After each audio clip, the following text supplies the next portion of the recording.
So that's actually one of the things that we try and educate people on, not just the importance of water from the standpoint that I have already mentioned, but that all water is, not the same.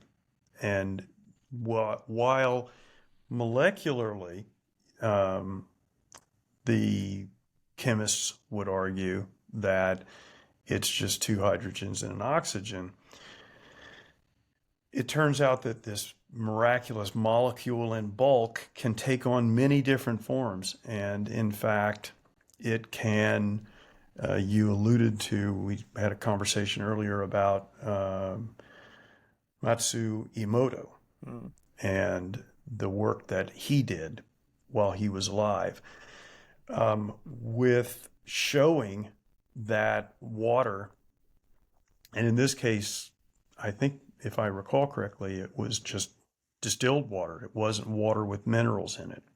And that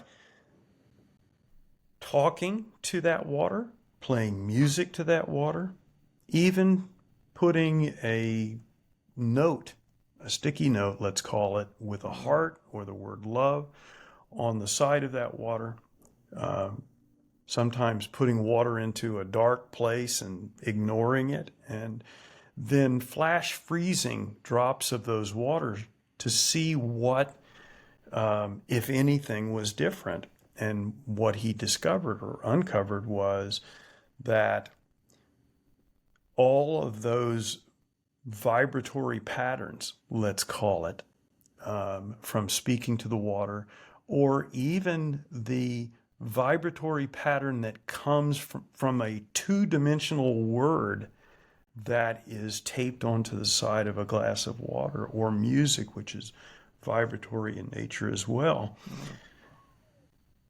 Some of that information is captured in the water and causes it to take on a different structure. That is, when you take a flash freeze view of that, can be incredibly beautiful or very chaotic, right?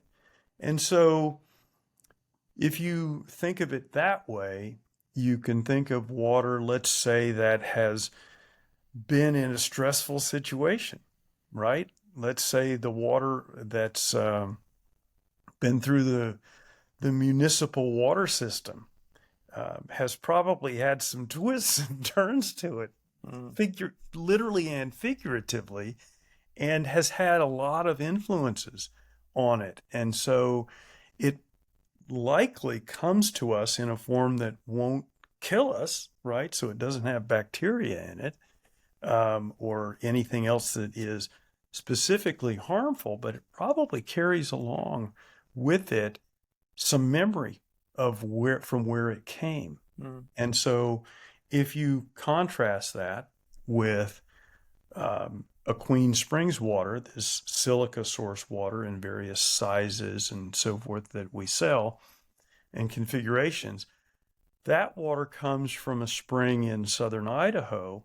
And by the way, this is true of many different spring waters as well. I just point out that to contrast the difference in water that's come from different circumstances or has lived a different life. So the water that comes from the spring in Idaho that we package on site, and actually it never touches the atmosphere before we package it. So when you open the package and drink it, it's the first time it's touched the environment. You could think of that water as having been less influenced by maybe a chaotic environment or a history. And so it is, cleaner in an energetic way, in addition to maybe the elements that are caught up in it. Now, there's another part to this that people don't understand. I didn't know.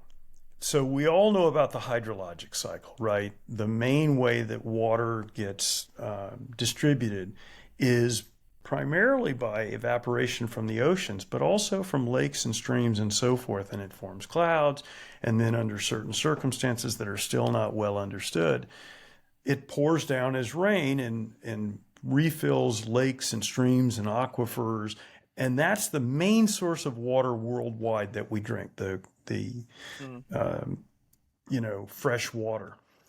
So that is one way that we get water. But there's another way we get water, and that is that water's made inside the earth.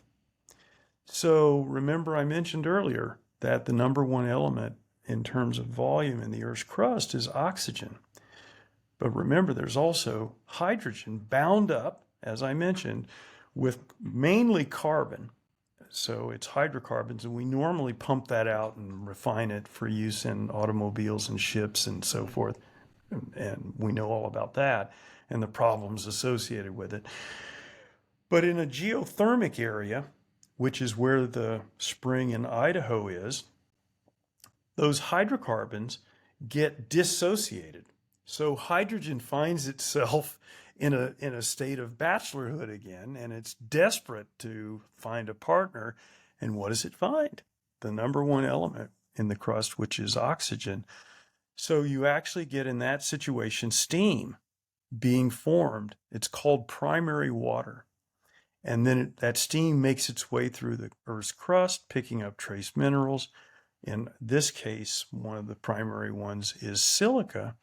And then it comes out of the ground as geothermic water at 140 degrees Fahrenheit. And so when you talk about all waters are not created equal, it is literally the case.